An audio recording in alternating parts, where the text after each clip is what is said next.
Yann Aubeux, bonjour. Bonjour. Bienvenue sur le plateau télé du Salon des entrepreneurs de Lyon.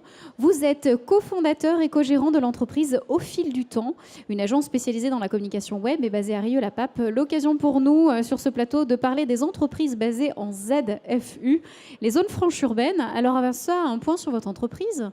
Concrètement, qu'est-ce qu'elle fait? Et surtout, dans quel contexte est-ce que vous l'avez créée? C'était il n'y a pas si longtemps que ça, je crois. Non, tout début 2014. Et en fait, ça fait 14 ans que je travaille en agence de communication. Je suis spécialisé web. Moi, je suis principalement sur l'aspect conseil, mise en place de stratégies. Et pour mettre en place ces stratégies, j'ai besoin d'une équipe de qualité. Du coup, ça m'a permis de rencontrer, dans mon cursus, un très bon développeur technique qui est devenu mon associé. Et en fait, j'ai une grosse confiance en lui, une très grosse complémentarité. Du coup, nos clients nous le disaient aussi. Et ce qui nous a permis, petit à petit, d'avoir l'idée de se lancer. On a eu une opportunité et on a commencé à faire les démarches. Alors justement, au niveau de ces démarches, est-ce qu'on peut en parler? Quels sont les acteurs que vous avez été chercher pour vous épauler dans tout simplement la création aussi du concept, mise en place, et puis surtout aujourd'hui développement, parce que l'entreprise est née? Voilà. Il y a beaucoup de choses. Tout d'abord, on a fait un business plan. Alors, j'ai l'expérience du marché, on est resté sur le même, mais c'était important pour moi de le confronter et d'être accompagné par la CCI, par quelqu'un. Ensuite, moi, j'ai suivi quelques formations par Pôle emploi, et puis on s'est lancé ensuite dans les démarches. J'ai découvert que pas très loin de chez nous, parce qu'on avait quand même besoin d'un bureau où on pouvait travailler tous les deux. Un terrain neutre. Un terrain neutre, et surtout un vrai cadre de travail, qu'il y avait une zone franche urbaine pas très loin de chez nous, et pas loin de Lyon. Du coup, ça nous a permis... alors la CCI nous a aussi recommandé une pépinière d'entreprise dans cette zone franche urbaine.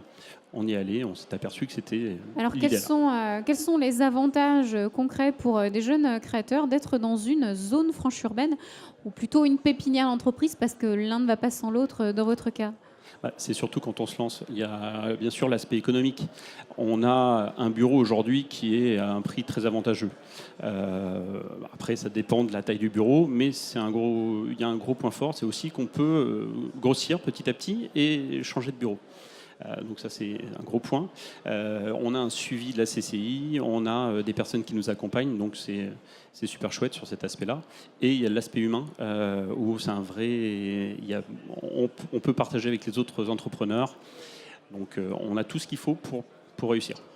Rapidement, un conseil aux jeunes chefs d'entreprise. Comment postuler peut-être pour être soit dans une pépinière et puis peut-être avoir les services du ZFU? Enfin, être dans les deux, il me semble qu'il faut être éligible. Tout le monde ne peut pas y aller comme ça. Non, effectivement. Alors ça dépend en fait de ce que vous faites et où vous travaillez. Si on embauche des personnes dans cette zone franche urbaine, alors après, nous on a été éligible, mais il faut vraiment voir avec les impôts. Mais en fait, la pépinière, c'est assez simple. On présente son business plan devant une commission avec différents corps de métier et ensuite, on devient pépin. Pépin, voilà, c'est un fameux mot. Un dernier mot, hormis Pépin, l'avenir de l'entreprise Au Fil du Temps, qu'est-ce qu'on peut vous souhaiter pour l'avenir? Déjà que ça se passe bien sur la première année, puisque ça fait que 6 mois. Y aller étape par étape, et puis grossir petit à petit, avoir les personnes en interne, parce qu'aujourd'hui nous sommes que 2. On travaille avec des freelances sur l'aspect créa, alors, ce qui permet d'avoir de la diversité dans la création, mais c'est bien aussi, c'est un meilleur confort d'avoir plus de personnes en interne et grossir petit à petit. C'est tout ce qu'on vous souhaite. Belle année 2014. Merci beaucoup Yann Aubeux, et puis profitez bien de ce Salon des entrepreneurs de Lyon. Merci.